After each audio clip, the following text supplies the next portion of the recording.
ये कहानी मेरे दोस्त अमित की है, जिसने खुद इसे अनुभव किया था। अमित एक सॉफ्टवेयर इंजीनियर था और अक्सर काम के सिलसिले में देर रात तक जागना पड़ता था। उस रात भी कुछ ऐसा ही हुआ था।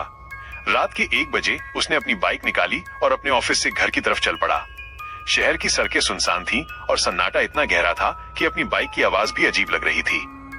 रास्ता सुनसान और अंधेरा था। अमित ने अपनी बाइक की स्पीड बढ़ा दी क्योंकि वो जल्द से जल्द घर पहुंचना चाहता था। अचानक एक मोड़ पर उसे एक बूढ़ा आदमी मिला। वो सफेद कुर्ता और धोती पहने हुए था और उसका चेहरा पूरी तरह से झुर्रियों से भरा हुआ था। उसकी आंखें अंदर धसी हुई थीं, जिससे एक अजीब सी उदासी झलक रही थी। बूढ़े आदमी ने हाथ हिलाकर अमित को रुकने का इशारा किया। अमित थोड़ा झिझका, लेकिन उसे लगा कि शायद बूढ़ा आदमी मुसीबत में है। उसने अपनी बाइक रोकी और पूछा, बाबा क्या हुआ? क्या मैं आपकी कोई मदद कर सकता हूँ? बूढ़े आदमी ने धीमी कर्कश आवाज में कहा, बेटा मुझे बस थोड़ी दूर छोड़ दो, मैं बहुत थक गया हूँ और चल नहीं सकता। अमित को बूढ़े पर दया आ गई और उसने उसे अपनी बाइक पर बैठा लिया। जैसे ही बूढ़ा आदमी बाइक पर बैठा, अमित को एक अजीब सी ठंडक महसूस हुई। वो ठंडक इतनी थी कि उसने अपनी बाइक पर लगे जैकेट को कसकर पकड़ लिया। अमित ने बूढ़े से पूछा, बाबा आप कहाँ जाना चाहते हैं? बूढ़े ने बस एक उंगली से आगे की तरफ इशारा किया। कुछ दूर चलने के बाद बूढ़े ने कहा, बस इस रास्ते पर आगे चलते रहो।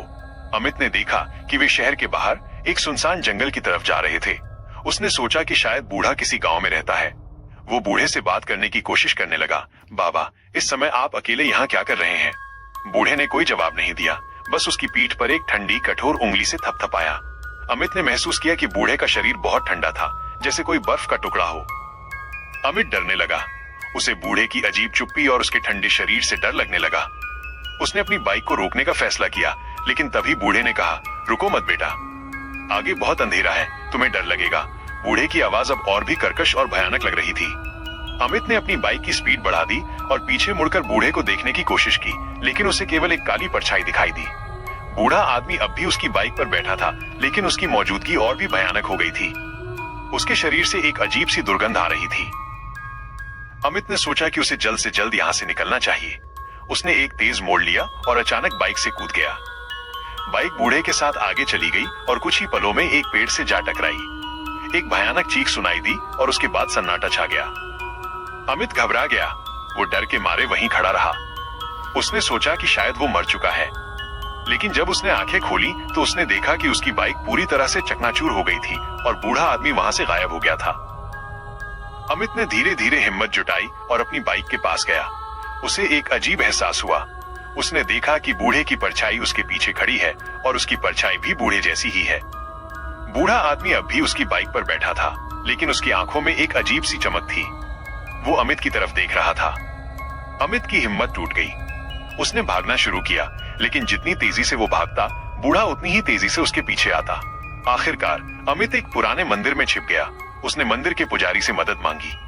पुजारी ने अमित की कहानी सुनी और उसे बताया कि वो बूढ़ा आदमी एक आत्मा थी जो लोगों को डराती थी और उन्हें जंगल में ले जाकर मार देती थी।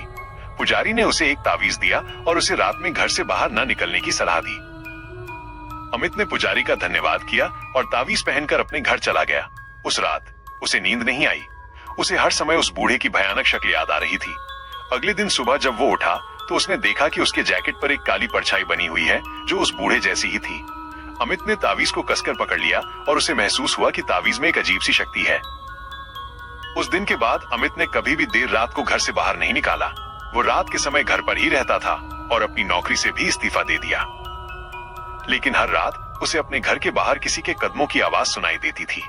वो जानता था कि वो आत्मा उसका पीछा कर रही है और वो कभी भी उसका पीछा नहीं छोड़ेगी। वो बूढ़ा आदमी अब भी उसके दिमाग में बैठा था। यह कहानी एक भयानक अनुभव है जो अमित को आज भी परेशान करता है। वो अब भी कभी कभी जागते हुए अपनी बाइक पर उस बूढ़े की परछाई देखता है।